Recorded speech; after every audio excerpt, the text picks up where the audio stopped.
Hi, how are you?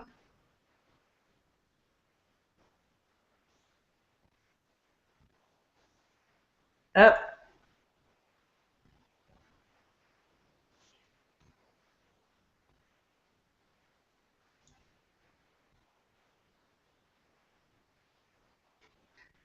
can you hear me? Okay.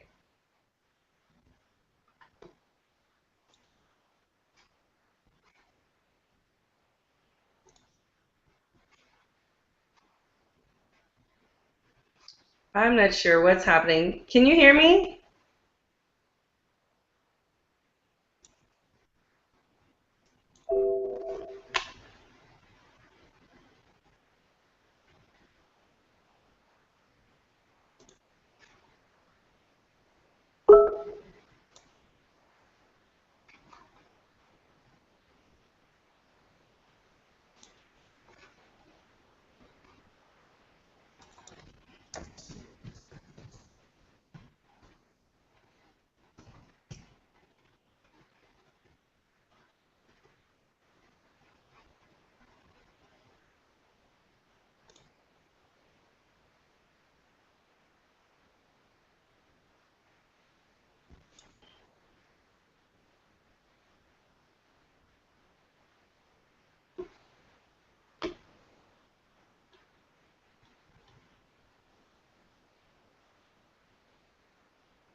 Well, we can.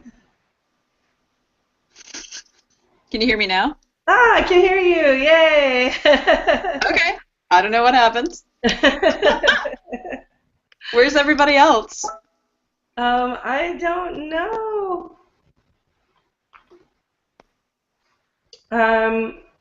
Trying to figure that out as well. Um, Give me 1 second.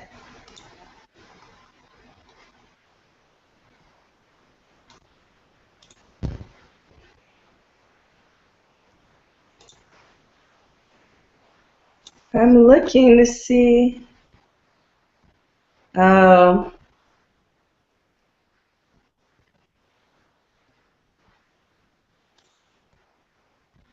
okay. So Maisha's connection is slow. Um, Hmm. and Robin's also having issues with the Google Hangout as well. Ooh, technology. Surprise, surprise. Same. um, I'm looking for,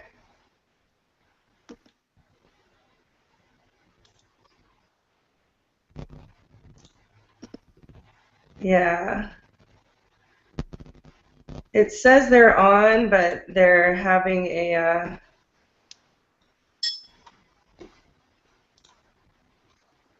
um, oh, so Robin said, I don't know. So you were able to join it. Were you able to join it easily, Rowan? Well, yeah, I mean, I clicked on the link, but then I wasn't sure what to do from there until you called me. And then once you called me, I just clicked accept. Okay. I still don't get how Google Hangouts works. I'm kind of an old man when it comes to technology. That's okay. I am going to see. Um, I am okay. Let me see if I can add add them again.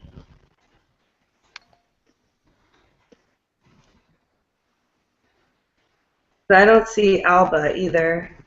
Yeah.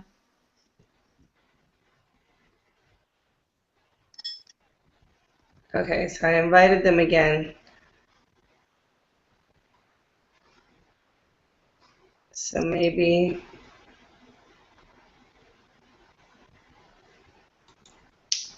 Well, the good news is that there's no one on there. Oh, we have one viewer. Uh-oh.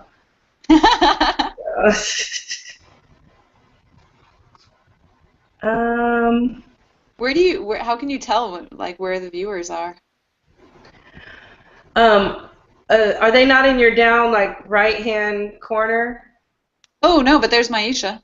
Oh, yay! There we go. Maisha, we see your icon.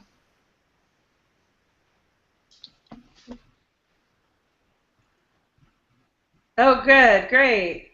So there's Maisha. Excellent. Yay. Yay.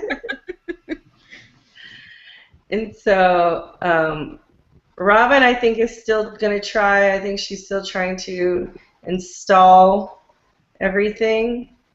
Okay. But in the meantime,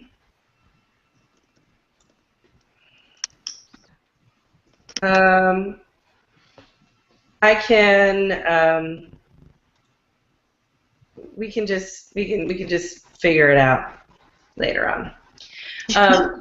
But I really wanted to sort of talk about what Robin was mentioning about class and kink and ability, and how those things have really can be a source of us not being able to connect to our sexuality. Does anybody want to speak to that as far as any of those things, or body shape or size or ability or kink or class, and how that really affects our sexuality if we're not able to have maybe access or do certain things? Mm. Rowan, Maisha. Yes. No. Yeah. I definitely have had that experience myself, and around the class stuff, trying to get involved in kink community and things like that. But I also figured out ways to get to volunteer and things like that around class stuff and kink community, and there have been times when it's been challenging and I wanted to do things that I couldn't do, and it was very frustrating. The same thing goes with Tantra. Most of the Tantra things that I've seen and been to, I'm usually the only one. I'm either the only black person there, or one of two black people there, or other people of color. And a lot of times it does have to do with the intersections of class and race and all of that. And I think that people don't pay attention to that. And I think oftentimes because of those intersections, we don't even try to access those things because we think it's not for us. That must be for them over there. And I finally had to be like, okay, no, this is for me. This is what I want, and I'm going to figure out how to get it. And that is one of the huge reasons that I do this work, is to offer it to people who aren't able to access those communities too. Because it's just, especially Tantra, for instance, comes from indigenous spiritual practices, just like a lot of stuff does. And right now, the main people doing it are, primarily heterosexual, white, class-privileged folks. So for me, it really is important it's really, really important for me that I open up the doors and help bridge the gap and let people know that this is for us too. It's not just for them, it's for us. It's actually for everyone. So, and I've definitely encountered that with my body size and shape and all of that. Usually if you look up Tantra on the internet, a lot of times you'll see pictures of, thin blonde women. Most of the time, those are the images that you see. And so that is something that I would like to change, that image of like that it's only this particular person, this particular body, this, and it doesn't usually show people with different abilities as well. So for me, it's about showing all of the different ways that we can be sexual and sensual in all of the various types of bodies that we have. Yes. Yeah, it's so much about access. It's who is allowed access to sexuality, who is privileged to access around sexuality, and like in such a narrow way too. It's like the images and like just those images you're describing of like, oh well, this is what tantra looks like. It's no wonder that then, you know, huge portions of the population feel alienated from tantra, is because it doesn't, it's co-opted in this way to not represent most of the population.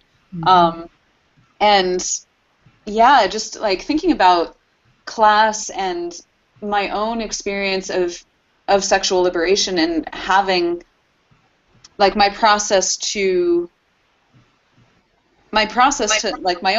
of sexual liberation and getting access to kinds of spaces to talk about sexual liberation came a lot through privilege, you know, came first through, and it doesn't for everybody at all, but for me personally, it came through books first and through higher education and through like scholarly discussions around sex,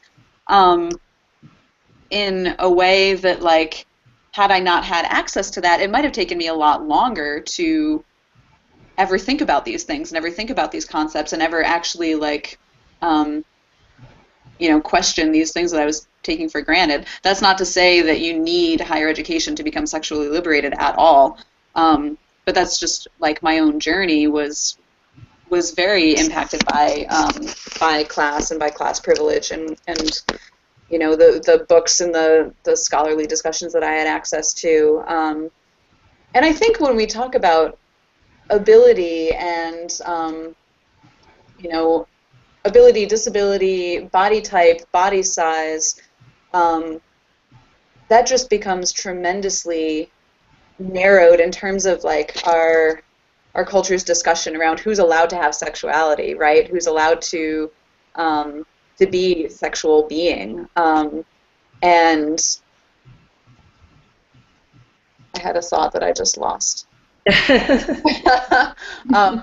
But mostly, I guess that it's so constricted, right? Like the images that we see out there of what's sexy, it's like sex is pushed as this, it's commodified and pushed as this object to sell, and it looks a very like singularly narrow way. So that just perpetuates this this fact of, or this reality of our culture of us being disconnected from our bodies and disconnected from our sexualities. I agree. Yes, yes. So, for those who are joining us, you know, we have the Sexual Liberation Collective. We're talking about ways you can connect your identities to your sexuality. And it was really, we had a really good conversation, you know, earlier on the phone. And, you know, Alba talked about, you know, being out as a source of power. You know, Rowan, you talked about, you know, being authentic and being in sex-positive spaces. You know, Maisha, you talked about, you know, Tantra, doing rituals, ceremonies, you know, connecting by meditating and breath work. And Robin also talked about creating spaces for yourself and others, and you know, trying to explore all those, you know, aspects. Still trying to get. Oh yay, Robin! Oh, there she goes. She's gone. Oh no! So close. It was almost with us. I know.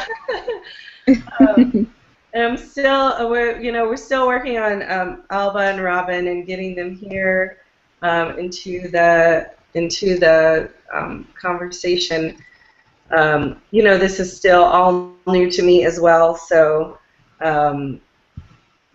it seems a bit of a. I'm still trying to figure that all out. So, but regardless, I think all of those tactics were great.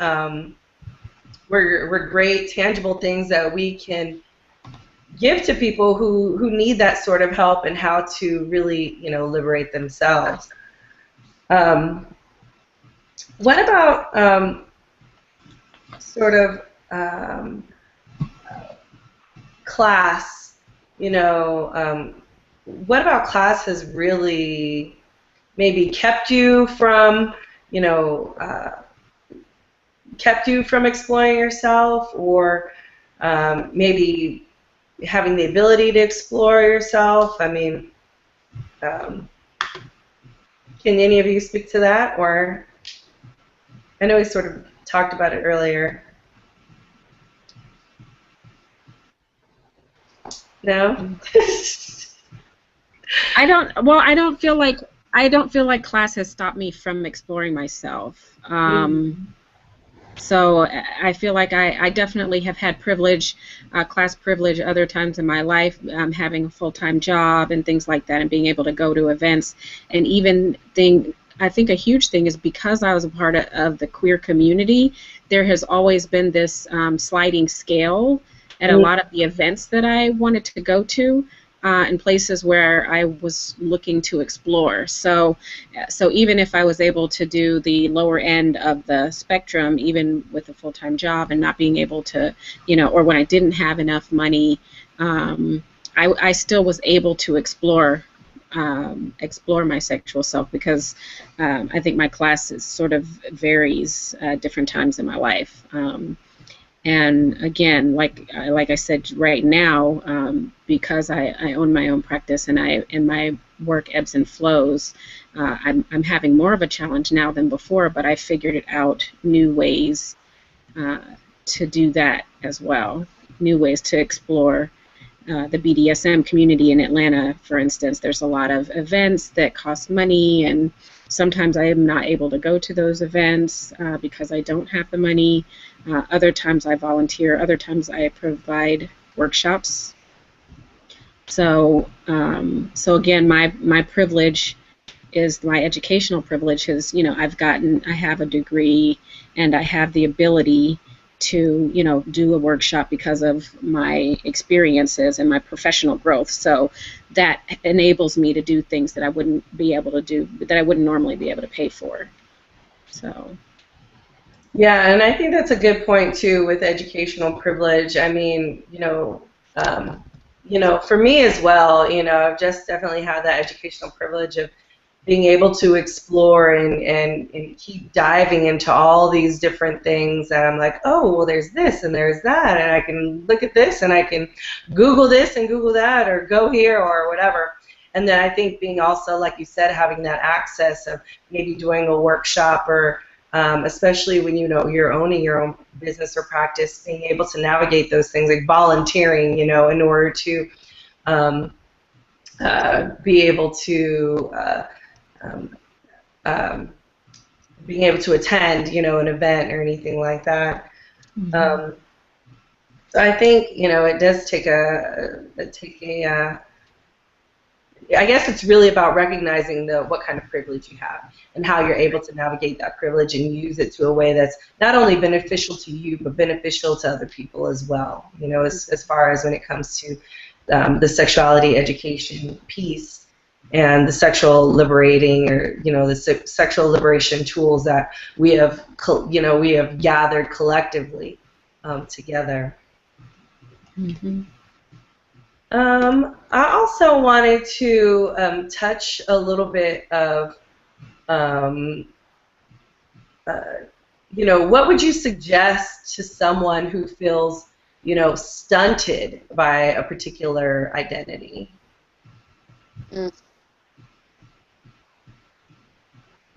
And if Robin and Alba, if you're there and you can hear me, just let me know if you have an answer for that, and I can read it to others since I can't see you.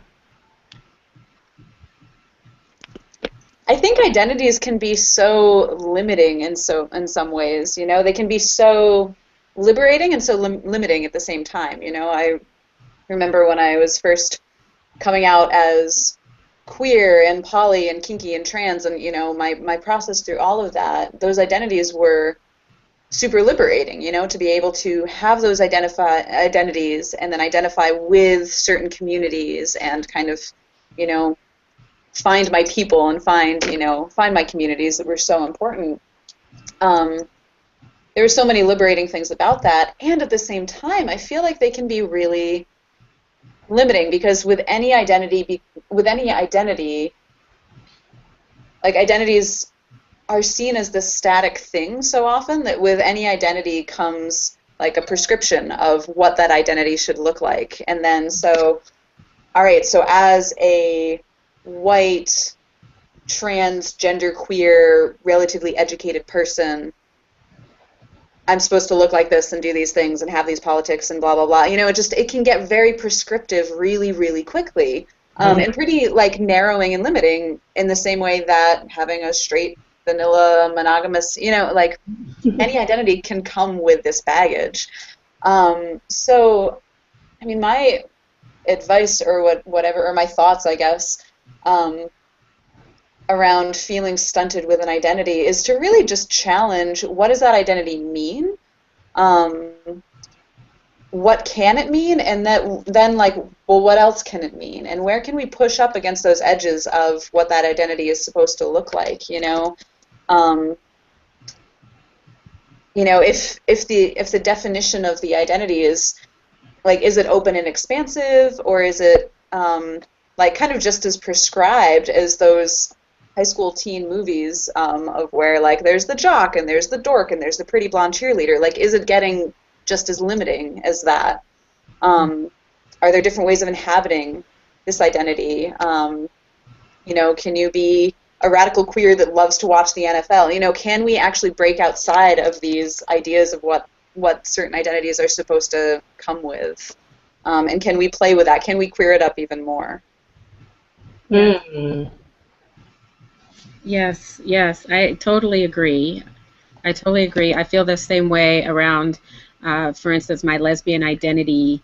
There's, there are these prescribed, ideas of what that means, or what being a femme means. Like, I identify as a femme, and, and over the years, especially when I was younger, but, as I got older and started noticing, oh, well, this is who I am, and I also identify as femme, but it does not match necessarily everyone else's idea of what femme means, and that there can be so many ways that can look and be and feel, and just exploring what it means for you is so important. It's so important, and trying not to, trying to push back on what society and everyone else outside of you says about you. Well, this is what you should be doing because you identify as femme or butch or stud, or or you don't have that identity at all. And wait, you don't have that identity, so how am I supposed to label you, and what box am I supposed to put you in? Like, so. And even when I do identify and have that label, it does not necessarily mean it is the same as the label that someone else has named themselves. So it's very important to explore that for yourself and honor it, even if other people tell you that you should be something else. And honor the contradictions, too. Yes. We're all contradicting all the time. All of our identities contradict each other and contradict ourselves, and that's fine. And absolutely. To honor that, Yes, absolutely. And really, I mean, it's and not necessarily that it's a contradiction, but more expansive, right? Like being able to expand on the identity or expand that box, or it's funny. I feel like that with all of my different identities, and when I identify as something, and people in their mind, of course, they have it. Okay, this is what you're supposed to be, like you were saying. Or it's like, well, then I'm also this. So now what? I've just expanded your box of what it means to be that identity and also this identity, and that's okay. Mm-hmm. Yeah. So. Yeah. And I think it's useful. It's useful to have contradicting identities, right? Because then you just make that box that much bigger. Yeah. Or whatever. Yeah. More expansive. So. Exactly. I am.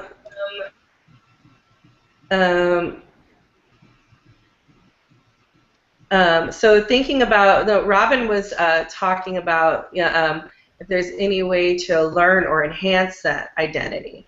So maybe educating yourself. I forget my other name. Educating yourself, or shifting that identity is sort of what I talked about a little bit, sort of about breaking the box. But I think it can be sort of all those things, and how would you get rid of that shame of a certain identity?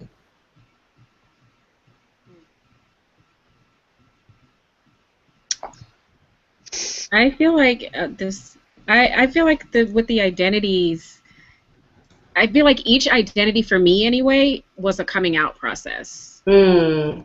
So every time I learned more about myself, it became a new coming out process for me, where I had to learn who I was, learn what felt right for me, and then also explore what that meant. Okay, so this is who I feel I am. Now I want to explore that and see if that really is who I am, because that's what it feels like inside. So then I find this is the way I am. I learn through experience. So I've always like reached out and looked for experiences to match who I feel I am inside, and then decide, oh, okay, does this work for me or does it not work for me? And once I do, then once I realize, oh my gosh, this is me. This is what it feels like to feel at home in my body and in myself and in my spirit. Then I'm so overjoyed by this new expression of me that I want to share it with everyone. So then I'm like, I'm coming out again. Like, so, but there is that piece in the beginning where I'm like, I feel that shame and that guilt. Uh-oh, I already told people I was this thing.